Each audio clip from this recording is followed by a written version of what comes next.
Je vous souhaite la bienvenue dans notre méditation « Sa grâce nous suffit » qui a pour titre « Une tristesse qui n'attriste pas ».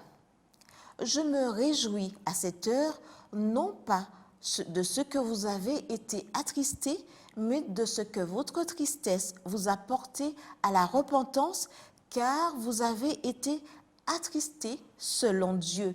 2 Corinthiens 7, verset 9.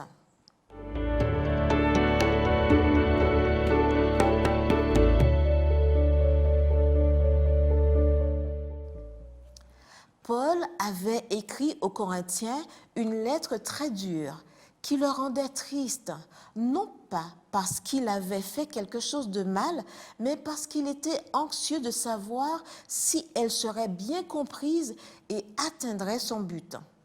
Cette lettre a également plongé les frères et sœurs dans la tristesse et dans la honte.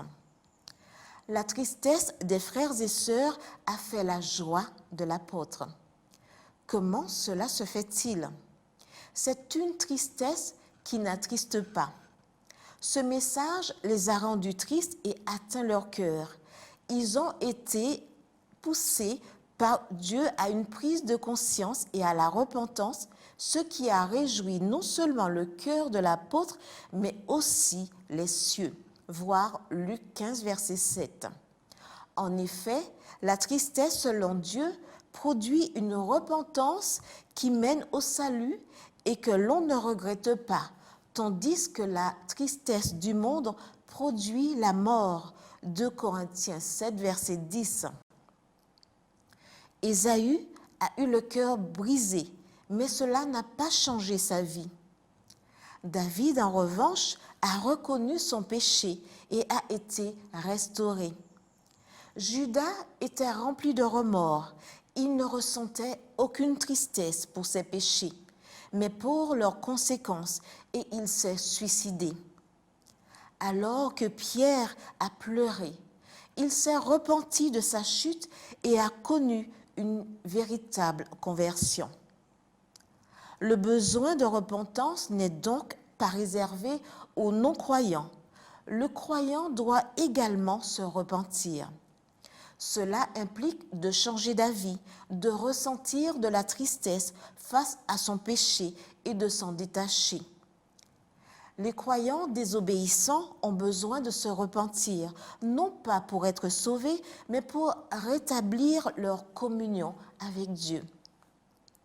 Cela déplaisait à Paul d'affliger ses frères et sœurs, mais il se consolait en pensant que ce malaise était temporaire. Même un appel à la repentance doit être fait avec humilité, afin de restaurer et non de condamner, avec le cœur d'un berger et non avec les griffes d'un loup. La tristesse, selon le monde, est superficielle.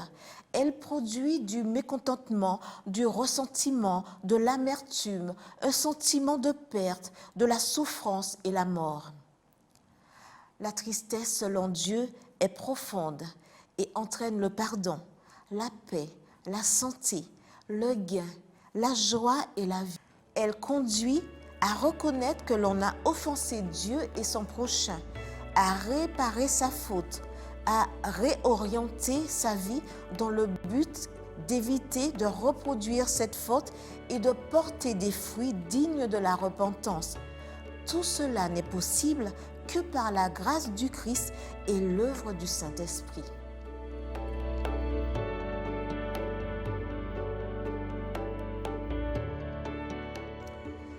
Jésus n'est pas mort pour notre justice, mais pour nos péchés. Il n'est pas venu pour nous sauver parce que nous le méritons, mais parce que nous en étions indignes. Il n'est pas venu pour quelque chose de bon en nous, mais parce qu'il nous aime. Plus vous essaierez d'éprouver un sentiment de repentance, plus vous échouerez. Mais si par la foi, vous fixez vos pensées sur Jésus mourant pour vous, la repentance naîtra dans votre cœur. Amen.